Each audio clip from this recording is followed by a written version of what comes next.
rendah hati.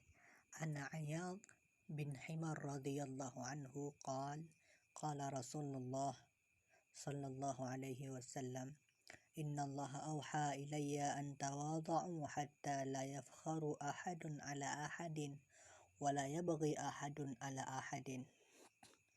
Dari Iyad bin Himar, ia berkata, Rasulullah bersabda, sesungguhnya Allah telah mewahyukan kepadaku agar kalian bersikap rendah hati, sehingga tidak seorang pun membanggakan diri terhadap yang lain, dan tidak seorang pun menuntut yang lain. Hadis riwayat Muslim.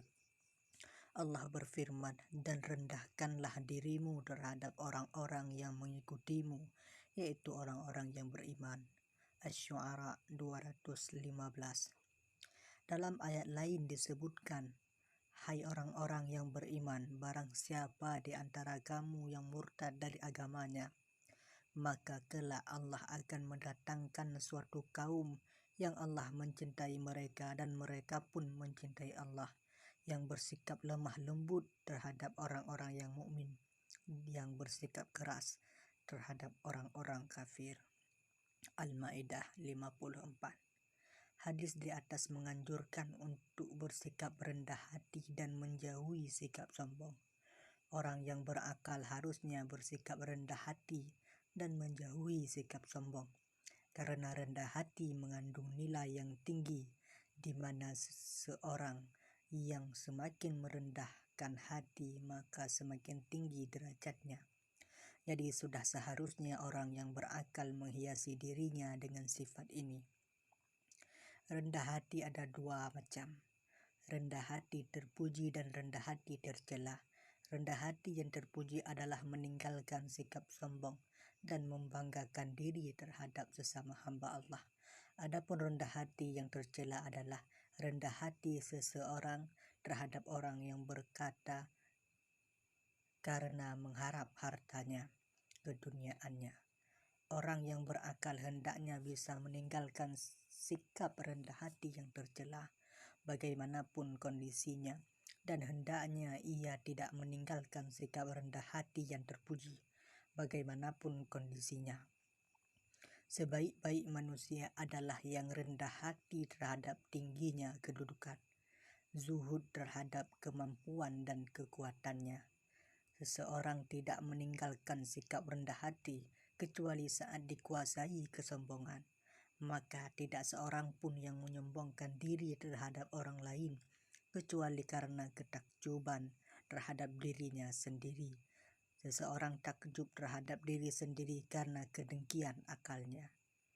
Aku tidak pernah melihat orang yang menyombongkan diri terhadap orang yang lebih rendah darinya, kecuali Allah akan menghinakannya dengan orang yang lebih tinggi darinya. Ka'ab berkata, tidaklah Allah memberikan nikmat di dunia kepada seorang hamba lalu mensyukurinya dan merendahkan hatinya karena Allah, kecuali ia akan memberi manfaatnya di dunia dan ditinggikan derajatnya di akhirat. Tidaklah Allah memberikan nikmat di dunia kepada seorang hamba lalu tidak mensyukurinya dan tidak merendahkan hati karena Allah, kecuali Allah akan menghilangkan manfaatnya di dunia dan akan dihamparkan lempengan dari api untuknya. Lalu jika Allah berkehendak, maka ia akan disiksa dengan itu dan atau dilepaskan darinya.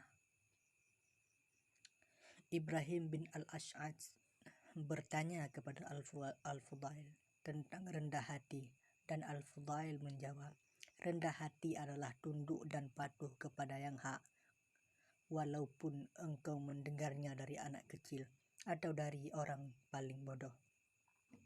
Ibnu Al-Mubarak berkata, inti rendah hati adalah merendahkan hati terhadap orang yang lebih rendah darimu dalam masalah nikmat dunia, sehingga engkau mengesankan bahwa keduniaanmu bukan sesuatu kelebihan terhadapnya, dan engkau tetap menjaga wibawamu terhadap orang yang lebih tinggi darimu dalam masalah nikmat dunia, sehingga engkau mengesankan bahwa keduniaannya bukan suatu kelebihan terhadapmu.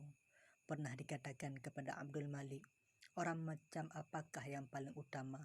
Ia menjawab, orang yang merendahkan hati dari ketinggiannya, zuhud terhadap kemampuannya, dan tidak meminta pertolongan kepada kaumnya. Ibnu As-Samak menemui Harun ar-Rasyid. Ia berkata, "Wahai Amirul Mukminin, demi Allah sungguh kerendahan hatimu dalam kemuliaanmu lebih mulia bagimu daripada kemuliaanmu itu." Harun berkata, "Bagus sekali ucapanmu." Ibnu As-Samak berkata lagi, "Wahai Amirul Mukminin, sesungguhnya orang yang dianugerahi Allah keindahan pada sosoknya, kehormatan pada garis keturunannya, dan kelapangan pada rizkinya. Lalu ia rendah hati pada keindahannya dan hartanya, serta pada kehormatan garis keturunannya. Maka ia akan ditulis sebagai orang yang bersih pada catatan dari sisi Allah." Lalu Harun ar-Rasyid minta dibawakan kertas dan tinta, dan ia menulis perkataan itu dengan tangannya sendiri.